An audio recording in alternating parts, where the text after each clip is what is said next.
Marianne's voice cut through me like a blade. You're nothing to us now. I froze in the living room, staring at her, hoping she would take it back. She didn't. Her eyes were sharp, cold, like I was a stranger trespassing in her perfect life. Say that again? I demanded. Hey. My throat burning. Rupert leaned against the wall with folded arms.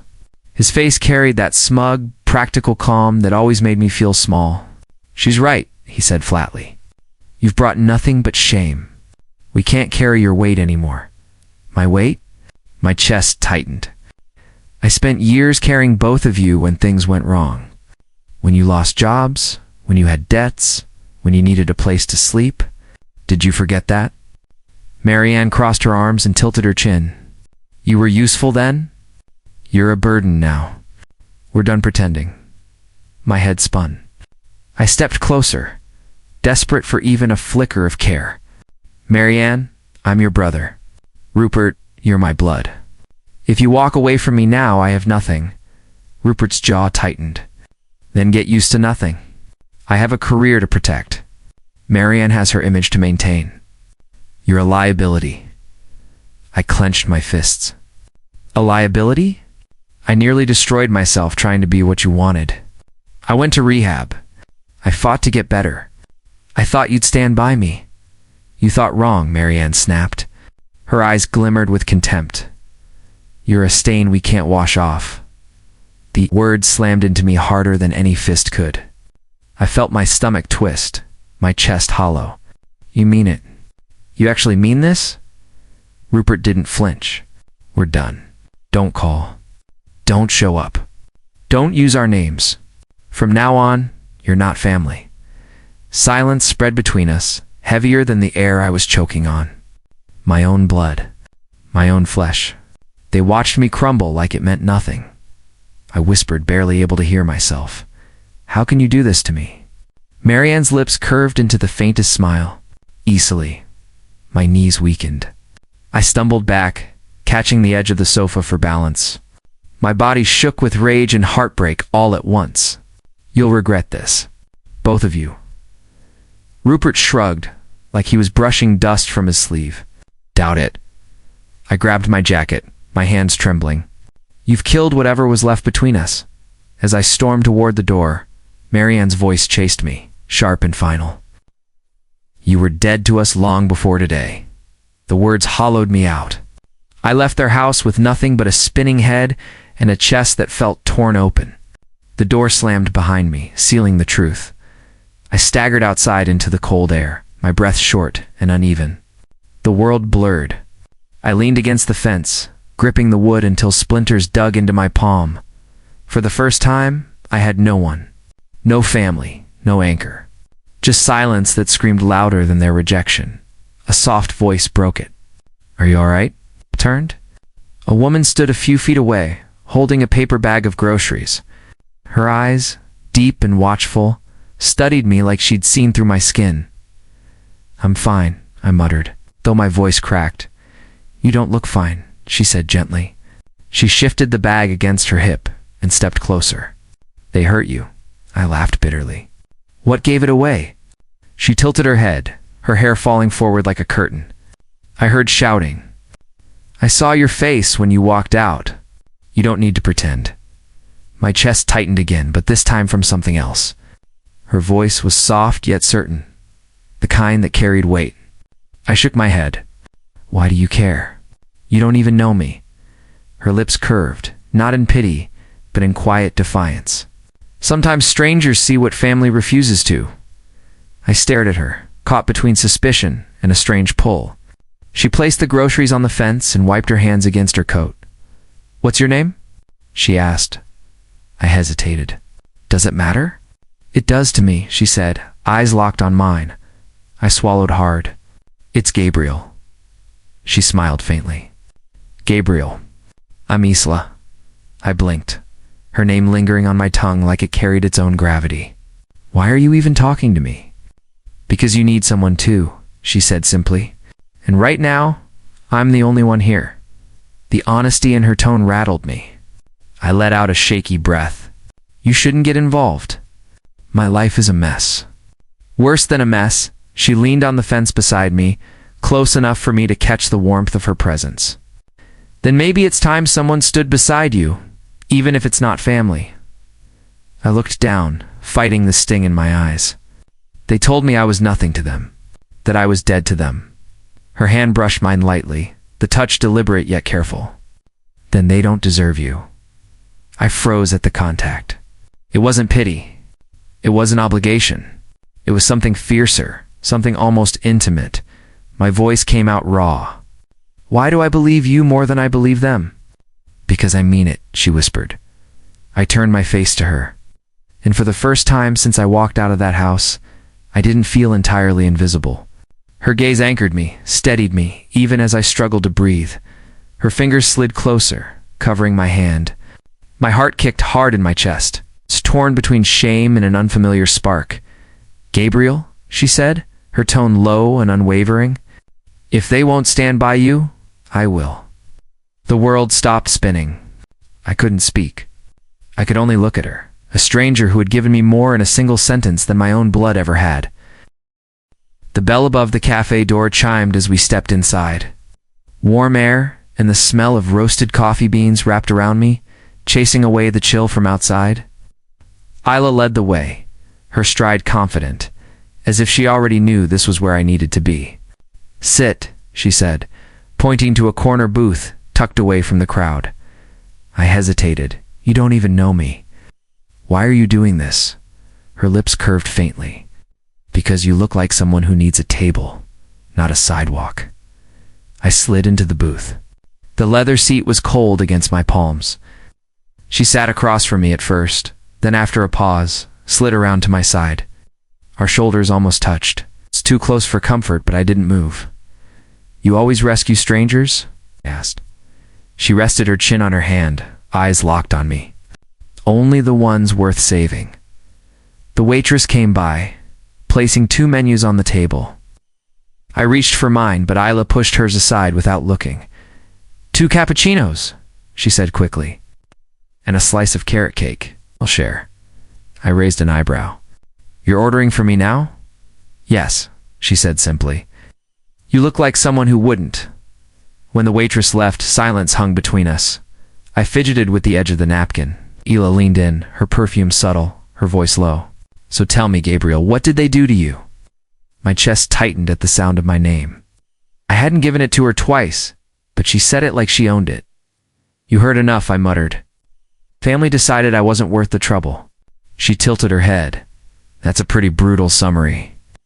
I want the unedited version. I don't owe you that. No, she agreed softly. But maybe you owe it to yourself. Her gaze pierced me, shifted uncomfortably, trying to deflect. What about you? You're awfully invested in a stranger's disaster. Her smile flickered. Maybe your disaster feels familiar. That answer hit harder than I expected. I studied her, trying to catch the meaning behind her guarded tone. What happened to you? I asked. She tapped her nails against the table. One question at a time. We're on your chapter, not mine. The waitress returned with cappuccinos and cake. Isla pushed the plate toward me. Eat, she said. You look like you haven't in days, I smirked. What do I look that broken? Her eyes softened. You look human. That's not the same thing. I took a bite of cake, mostly to avoid her gaze. Sweetness filled my mouth, clashing with the bitterness in my chest. Fine, I muttered. They cut me out like I was some embarrassment they could erase. Like blood didn't matter. Ila's expression darkened. Blood doesn't always mean loyalty. Spoken like someone who knows, I said quietly. She sipped her cappuccino, her lips brushing the rim slowly, deliberately. When she set it down, she met my eyes again. I do know, she admitted. The honesty in her tone unnerved me. I leaned back. So this is about you, not me. Her laugh was soft, almost sad. It's about both of us. It's the point. Her words made me uneasy, as if she had already decided we shared something I hadn't agreed to. I wanted to push her away, yet I couldn't. The closer she sat, the more her presence drowned out the echo of my sister's voice. I muttered, "You're too confident for someone who just picked me off a doorstep." "Maybe I don't believe in accidents," she replied. Or, "Maybe you just like collecting broken people." Her eyes narrowed, but her lips curved. Careful, Gabriel. You say that like you're not drawn to me anyway. My pulse jumped. Who said I was? You did, she whispered. Right now, the way you're leaning closer without realizing it. I stiffened, pulling back slightly. She smirked like she'd won something. You think you know me? I said. I know enough, she replied. That's dangerous. So is ignoring someone who sees you when no one else does. Her words sliced straight through me. I dropped my gaze, unable to argue. She had me pinned, not with force, but with perception. I asked quietly, why me? "'Cause you're standing at the edge," she said. "I can see it in your eyes. Because I've been there too."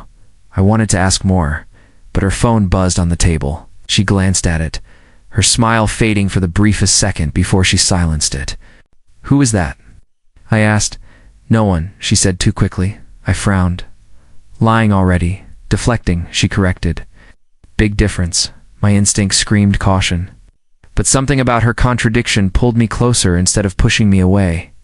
I leaned forward. "You're hiding something."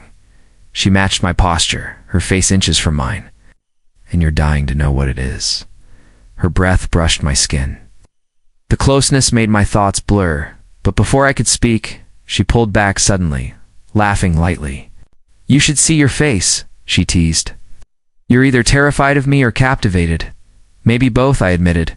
Her laughter softened into something sadder. "Good, that means you're still alive." The weight of that statement sat heavy in the air. I wanted to push, to demand answers, but her tone silenced me. Instead, I asked, "So what now? You bring me here, feed me cake, interrogate me, then what?" Her lips curved again, slower this time. "Now you let me in, even just a little." I shook my head. Letting people in is what ruined me. She leaned closer again, her voice a whisper. "Then let me ruin you differently." Heat rushed through me. Not from anger, but from something I didn't want to name. I swallowed hard. "You're insane, maybe," she said softly. "But maybe that's what you need." Her hand brushed mine on the table, fingers light but deliberate. I didn't pull away. For a long moment, neither of us spoke. The cafe around us faded, the hum of conversation and clinking cups distant. There was only her eyes locked on mine, daring me to trust her. Finally, she leaned in until her lips nearly touched my ear. "Your story isn't over," she whispered. "Not if I'm in it." The words sank into me like a brand. I sat, frozen, caught between suspicion and the undeniable pull of her presence. And for the first time in years, I felt the dangerous spark of something that could either save me or destroy me. Isla unlocked the door and pushed it open. Warm light spilled into the hallway, soft and golden, nothing like the cold house I had left behind earlier that day. She glanced back at me with a half smile. "Don't just stand there, Gabriel. Come in." I hesitated. "Are you sure about this?" "You need somewhere safe tonight," she said. "Unless you'd rather wander the streets." I stepped inside. The air carried the faintest trace of her perfume mixed with vanilla candles. Smooth jazz hummed from a speaker in the corner, low and steady, like it had been playing for her alone. "You live here, by yourself?" I asked. She locked the door behind me and set her keys on the counter.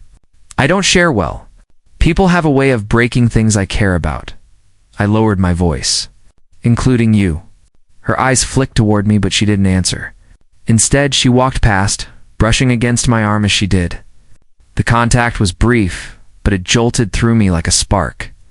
"Sit down," she said. "I'll get you something to drink." I moved toward the couch. Everything about her apartment felt intimate. Books stacked on shelves, a half-finished canvas leaning against the wall, soft throws draped over the cushions. It felt lived in, yet private, like a space she rarely let anyone enter. She returned with 2 glasses of wine. Her fitted black dress caught the light as she bent slightly to hand me one. I caught myself staring before looking away. "Don't worry," she teased, sinking onto the couch beside me. "It's not poisoned." I took a sip. The warmth spread through me, almost instantly. "You keep saying I need saving. What makes you so sure I'm not beyond it?" "Because you're still asking the question," she replied. "People who are truly lost don't." I studied her profile. The way her lips curved when she spoke, the guarded confidence in her eyes. "And what about you? You speak like someone who knows that feeling too well." She looked down at her glass. "I've been lonely a long time, Gabriel. You learn to carry it until it stops feeling heavy. But some nights, it crushes you." Her honesty caught me off guard. "Why tell me that?" "Because you looked at me like I wasn't invisible," she said softly. "That doesn't happen often." I set my glass down and leaned closer without thinking. "You don't strike me as someone anyone could ignore," she laughed quietly, though it sounded more like relief than humor. "Appearances are easy. Silence is harder." For a moment the room felt smaller, the air thicker. Her knee brushed mine under the table. Neither of us moved it away. "You're dangerous," I muttered. Her eyes lifted to mine. "Why?" "Because every time I'm near you, I forget why I shouldn't be." Her lips parted slightly, like she wanted to answer, but instead she stood, smoothing the fabric of her dress. "I should get us more wine." I caught her wrist before she could walk away. "Stay." She froze, then sat back down slowly. "You have no idea what you're asking for." "Then tell me," I said. "Tell me why I shouldn't trust you." She leaned closer, her voice dropping. "Because trusting me means stepping into a world you may never escape." The tension between us was electric. Every word, every glance, felt like a dare. I wanted to pull her closer. Something in her eyes warned me she'd vanish if I pushed too far. Instead, I asked quietly, "Why did you let me into your home tonight?" Her hand trembled slightly as she set down her glass. "Because when I saw you outside that house, I saw myself. And I couldn't walk away." The confession stripped away the distance between us. I leaned in, close enough to feel her breath on my skin. "She didn't move back, Isla," I whispered. Her eyes flicked to my lips, then back to my eyes. For a heartbeat, the world narrowed to just us. Then my phone buzzed against the table, shattering the moment. I swore under my breath and glanced at the screen. Rupert Isla's expression changed instantly. She pulled back, her face tense. "Don't answer." I stared at the name glowing on the screen. "Why not?" "Because nothing good comes from that man," she said sharply. Her certainty unsettled me. "You know him." Her silence was enough of an answer. The phone kept buzzing, insistent. "Against every instinct," I answered. "Gabriel." Rupert's voice came through, smug and sharp. "Still breathing, I see." I tightened my grip on the phone. "What do you want?" "Just to give you a little warning," he said. "You're about to regret trusting strangers." The line went dead. I lowered the phone slowly, my pulse racing. Illa's eyes stayed on me, unreadable. Like she already knew the storm I had just stepped into. Asterisk, I sat across from Rupert, the clink of cutlery around us louder than it should have been. He leaned back in his chair, smirking like he had already won whatever game he thought we were playing. "You've looked better." "Gabriel," he said, swirling his wine. "I almost didn't recognize you." I kept my voice even. "I'm surprised you recognized me at all, considering how little you care." Marianne arrived late, stepping into the restaurant like she owned it. She kissed Rupert on the cheek, then slid into the seat beside him. Her perfume was sharp, almost suffocating. "Poor Gabriel," she said, eyeing my worn jacket. "Still pretending you belong in places like this?" I clenched my jaw. "You asked me here?" "I didn't come for your approval," Rupert grinned. "We asked you here because you amuse us." Nothing more. The waiter set down another bottle of wine. Rupert poured generously into Marianne's glass before sliding mine aside. "I don't think you can handle it," he mocked. I was about to respond when a familiar voice cut through the air. "Funny. I thought this table was missing someone." I turned.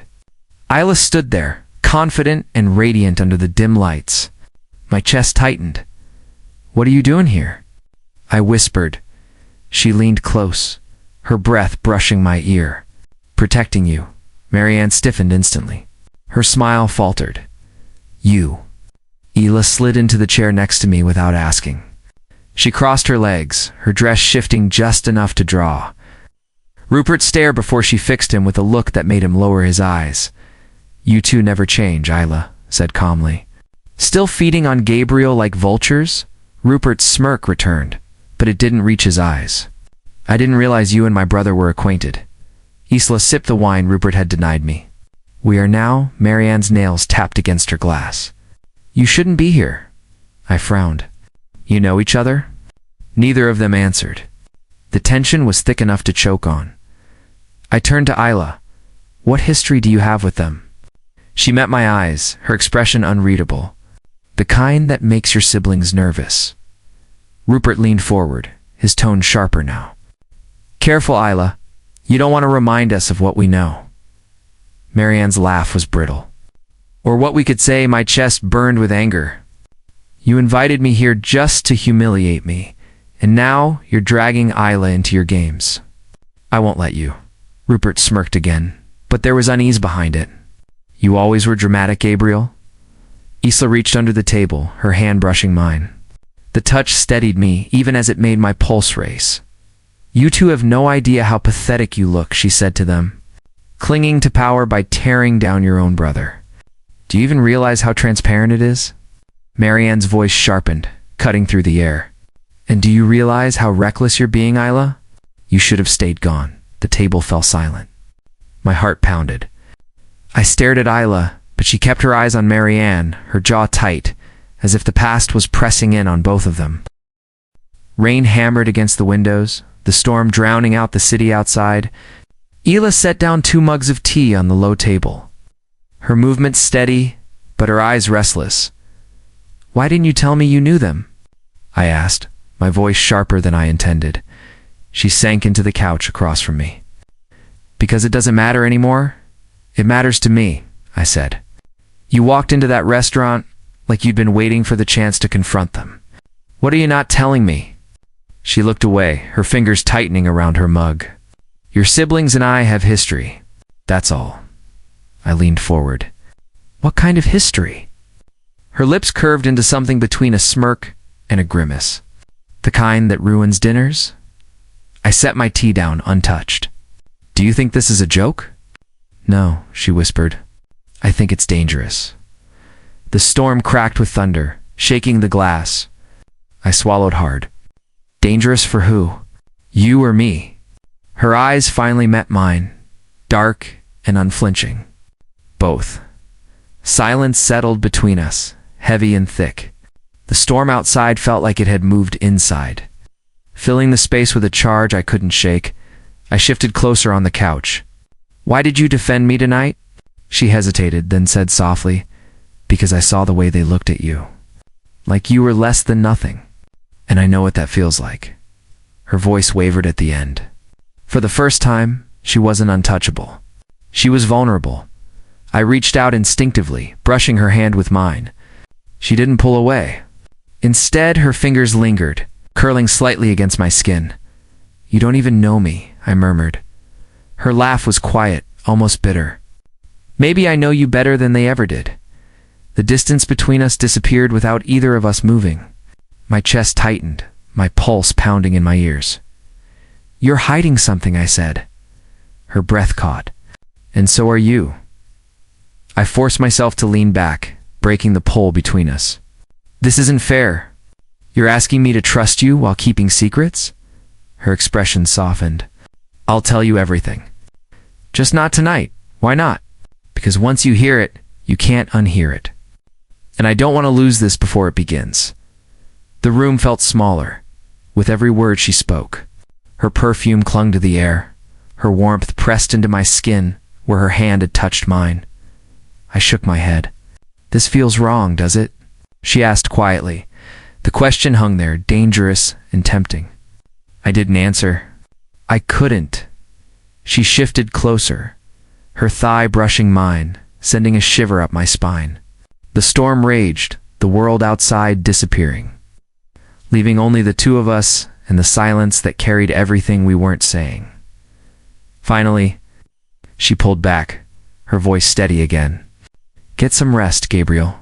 Tomorrow, I'll explain. I stretched out on the couch, but sleep didn't come easily. My mind replayed every glance, every word, every touch.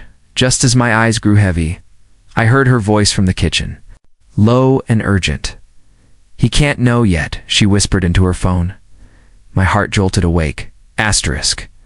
The morning light slipped through the blinds, but my head was still pounding from what I had heard the night before. Isla stood at the counter, pouring coffee, as if nothing had happened. I sat up. Who were you talking to? She didn't look at me. You heard that? Of course I heard it. He can't know yet. Who can't know? What are you hiding from me? She set the mug down hard enough for it to rattle. You wouldn't understand? Try me. Her shoulders stiffened. Then she turned, her eyes fierce but fragile. I once trusted Rupert and Marianne. I thought they were my way forward. Instead, they ruined me. I stood, heat rising in my chest. Rupert and Marianne ruined you how? She let out a shaky breath. I gave them everything I had. My time, my loyalty, even parts of myself I can't take back. They promised me the world, and when I wasn't useful anymore, they threw me away. I stared at her, disbelief churning with recognition. That sounds exactly like what they did to me. Her voice cracked. That's why I couldn't stand watching them humiliate you. Because I've been where you are. For a moment, anger and compassion collided inside me. If that's true, why didn't you tell me before? Why hide it? She stepped closer, lowering her voice. Because you would have run. You would have thought I was just another part of their games. Her nearness made it hard to breathe. So what am I supposed to think now? That you and I are the same, she whispered. Broken by the same people. Searching for someone who won't walk away, her hand brushed mine, deliberate and trembling. My body responded before my mind could catch up. The pull between us undeniable. Isla, I murmured, my voice rough. I want to believe you, but I don't know if I can. She looked straight at me. Then let me prove it. I wanted to close the distance, to drown in the fire burning between us. But before either of us moved, a sharp knock echoed through the apartment. We froze. Are you expecting someone? I asked, her face drained of color. No. Another knock, louder this time. Then Rupert's voice carried through the door. Open up, Isla. We need to talk. My blood went cold. I turned to her. Why is he here? She whispered. I don't know. But the way her hand shook told me she did. The door swung open before she could answer.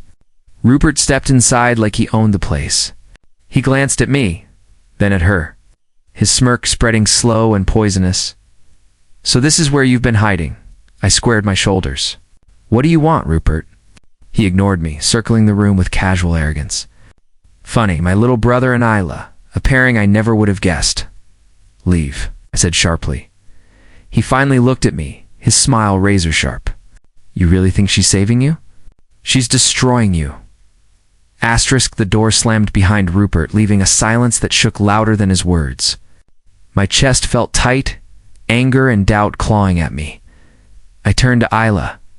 What the hell was that? She pressed a hand to her temple. I didn't know he would come here. Didn't know or didn't tell me.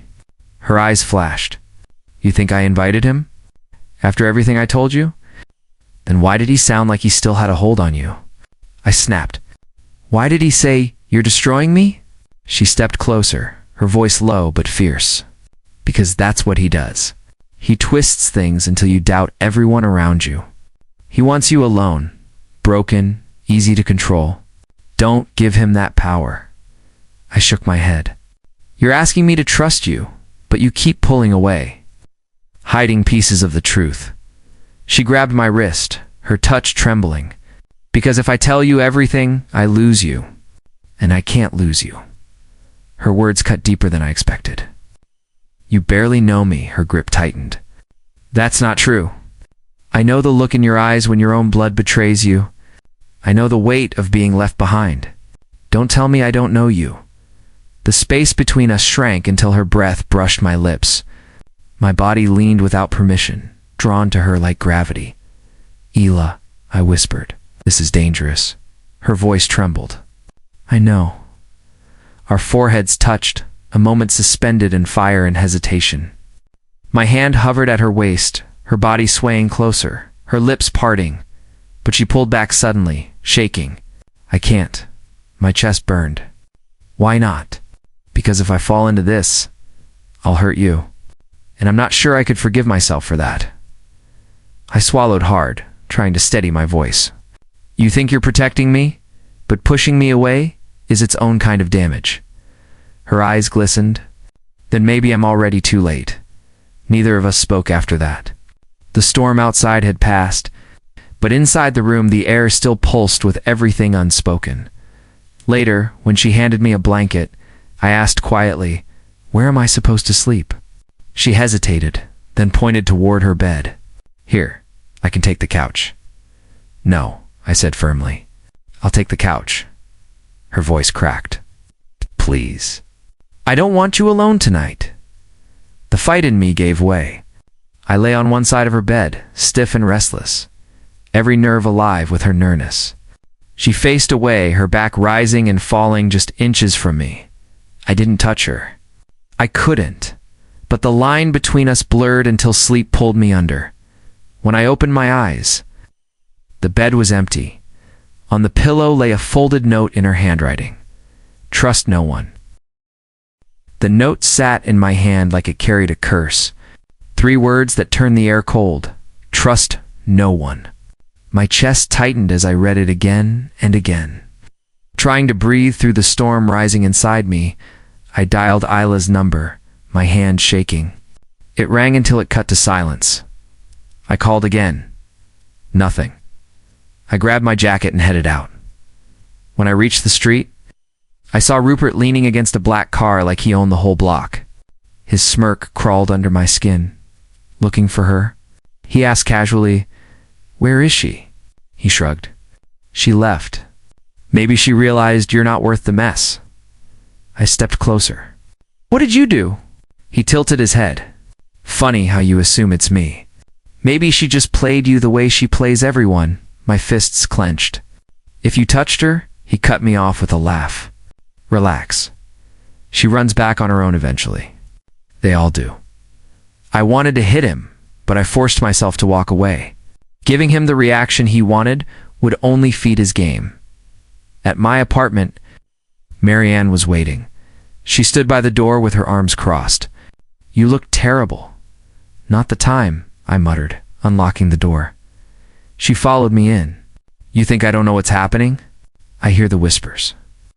"I see you chasing her around like a fool." I spun around. "What do you want, Marianne?" She leaned in close. "The truth.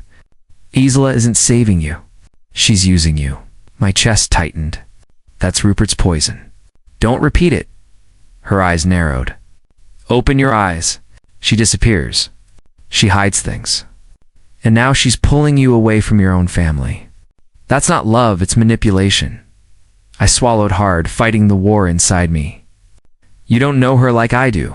Marianne's voice cut sharp. "She will ruin you, just like she ruins everyone." The words lodged deep. For a moment, doubt coiled tighter than I wanted to admit. Night fell before the knock at my door jolted me upright. I opened it and froze. Isla stood there, her hair tangled, her lips split, her eyes wide with fear. My voice broke. "What happened to you?" She shook her head, her body trembling. "I shouldn't be here. He found me. He tried to make me go with him." I reached for her arm, pulling her inside. "Rupert did this." Tears welled in her eyes. "He grabbed me. Said I belonged to him. Said he'd bury you if I stayed with you." Rage shot through me. "I'll kill him." Her hand shot up to my chest, stopping me. "No, that's what he wants. He wants you to snap, so he can destroy you for good." I searched her face, torn between fury and fear. "Why didn't you tell me before how bad it was?" Her voice cracked. "Because if you knew the full truth, you'd see me as broken. And I couldn't bear that." I cupped her face gently, careful not to touch the bruise forming on her cheek. "You think hiding this makes me respect you less?" "Isla, it makes me hate him more." Her tears spilled. "Every time I think I can breathe, Rupert drags me back under. And now, you're tangled in it too. I'm not letting him take you." Her lips trembled. "If you choose me, you'll lose them forever." The words sliced through me. heavier than any wound. I held her closer, my mind torn apart. My heart already burning with the choice I didn't know how to make. Asterisk Marianne's invitation burned in my pocket all day. A gala, dressed in glamour and dripping in poison. I didn't want to go, but I knew I had to face them. When I told Isla, she shook her head. You can't drag me there. It's their stage, not mine. I won't walk in without you, I said. If I go alone, Rupert wins before the night even starts. Her eyes narrowed. And if I go with you, he'll make sure I never forget the humiliation. I reached for her hand. Let him try. I need them to see who I choose. Her silence stretched, then she finally whispered, then I'll stand by you, no matter how ugly it gets. The gala hall glittered like a trap. Chandeliers sparkled, glasses clinked, violins hummed. And everywhere I turned, I felt their eyes on me. My siblings' stares carried venom sharp enough to cut through the music. Marianne approached with a smile that didn't reach her eyes. You look presentable tonight, she said, before glancing at Isla. And you brought her. Illa's grip tightened on my arm. I answered coldly. She belongs here with me. Marianne's smile widened. How romantic. For now, before I could reply, Rupert's voice cut in. Brother, good of you to come. I turned, jaw tight. He stood tall, smug in his tailored suit, and beside him was a woman I had never seen before, radiant in a crimson gown. This is Celeste, Rupert said smoothly. A dear friend. Thought you might enjoy meeting someone who truly belongs in circles like these? Celeste extended her hand, her smile confident. I've heard so much about you. I hope none of it is true. I shook her hand briefly. Depends on who you heard it from. Isla's voice came sharp. He doesn't need introductions, Rupert, and he doesn't need distractions either. Celeste laughed lightly. Protective. That's sweet. Rupert's eyes glimmered with cruelty. Sweetness never lasts. Do enjoy the evening. They drifted away, leaving behind poison in the air. Isla's nails dug into my arm. He parades women in front of you like trophies, just to see how I'll react. I met her eyes. And you're letting him win if you let it shake you. Her jaw clenched. I don't care about him. I care about you. And I can't stand watching another woman look at you like she has any claim. I guided her toward the garden, away from the stairs. Away from the music pressing down on us. Under the glow of string lights, I finally spoke. You're jealous. Her eyes flashed. Of course I'm jealous. Do you think I can watch Rupert shove someone like her in your face and feel nothing? I stepped closer. So what does that mean, Isla? That you feel something deeper than you want to admit. She took a sharp breath. You already know I do. I've been fighting it because I'm terrified of what it means. My voice dropped. Terrified of me? Her lips trembled. Terrified of losing you if I let myself want you this much. Terrified Rupert's right that I'll only end up destroying you. I leaned closer, my pulse hammering. Then stop giving him that power. Show me what's real. Her breath quickened. You want the truth? I can't stand the thought of anyone else touching you. Not her, not anyone. I want you, even if it burns me alive. The space between us pulsed, fragile and electric. I whispered, say it again. Her eyes locked on mine. I want you. And then she kissed me, fierce and desperate. Her hands gripping me like I was the only thing keeping her standing. When she pulled back, her voice broke into a whisper. Now you know where I stand. Her kiss still burned on my lips when we left the garden. The music from the gala muffled behind us, but the storm inside me was louder than any orchestra. I pulled Isla aside near the empty corridor.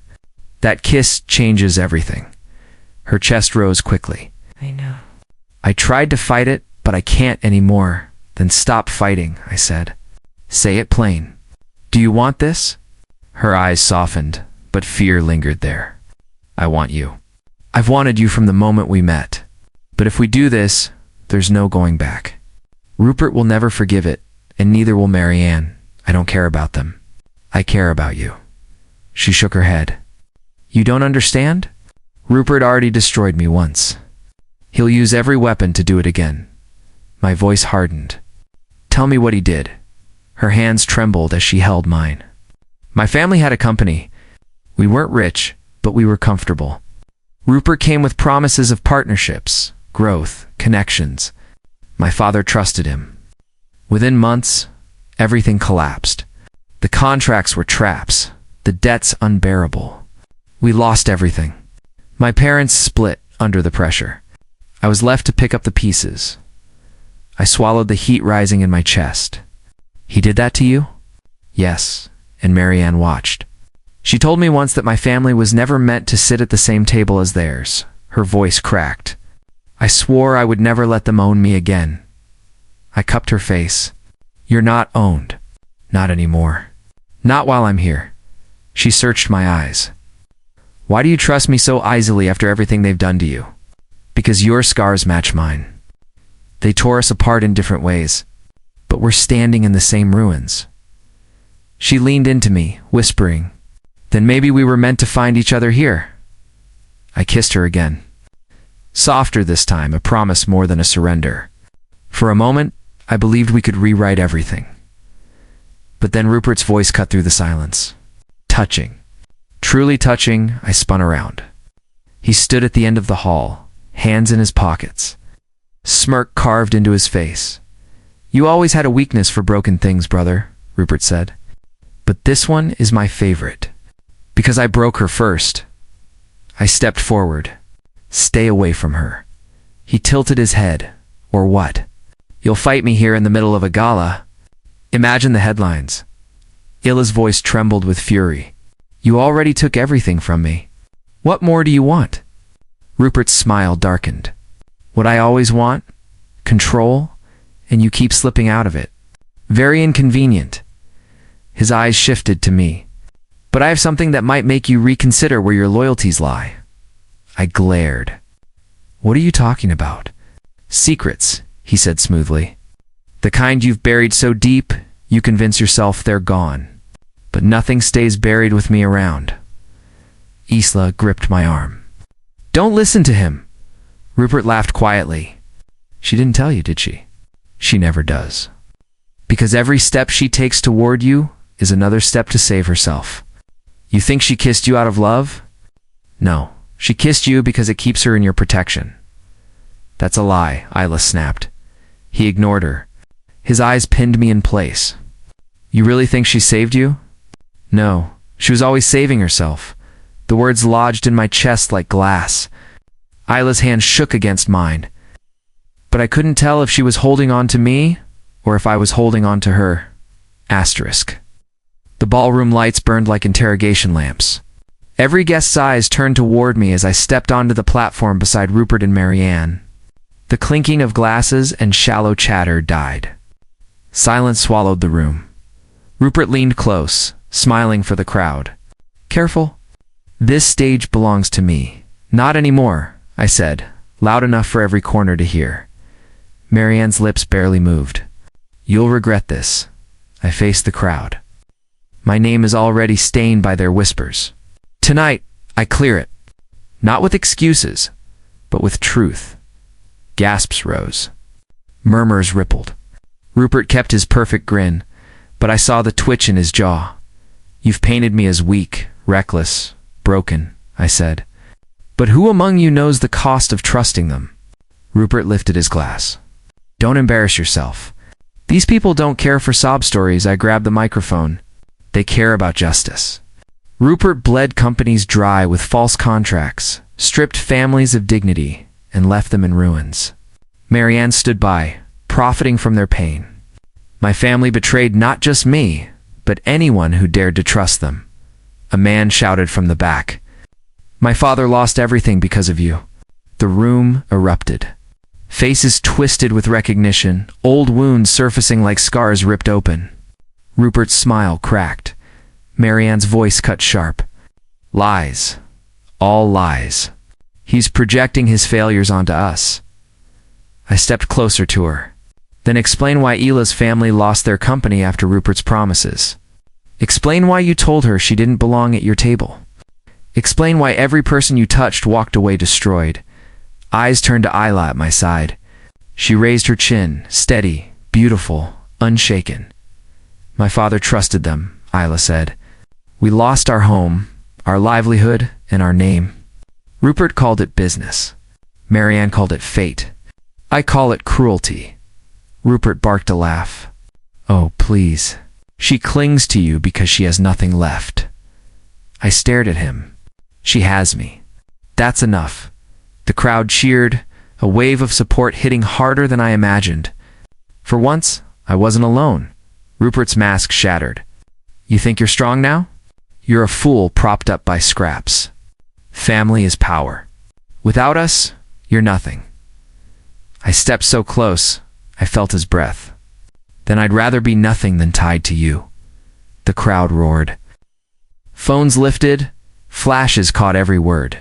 His empire of fear collapsed under the weight of truth. Marianne clawed for control. He's sick. He's unstable. Look at him. I turned to the guests. You've all seen their games. You've all felt their poison. Tonight, I end it. Not for revenge. For freedom. The room thundered with applause. Rupert's face burned red. Marianne backed away, her elegance unraveling into panic. Isla gripped my hand. You did it. Rupert spat the words like venom. You'll regret crossing me. I leaned closer so only he could hear. Your reign ended the moment you underestimated me. Security approached, guests shouting for answers, cameras flashing. Rupert and Marianne were swallowed by the chaos they created. Their downfall was no longer mine to carry. Karma had taken its turn. Isla pulled me outside, where the night air hit like a baptism. My chest heaved, not from fear, from release. They'll come after us, she said softly. Let them try, I answered. She studied me. You're different now. I'm free. Tears welled in her eyes. They disowned you. Your own blood. I wrapped my arms around her. Blood abandoned me, but you saved me. Her lips trembled against mine as the night wrapped us in silence. And for the first time, I wasn't broken. I was whole.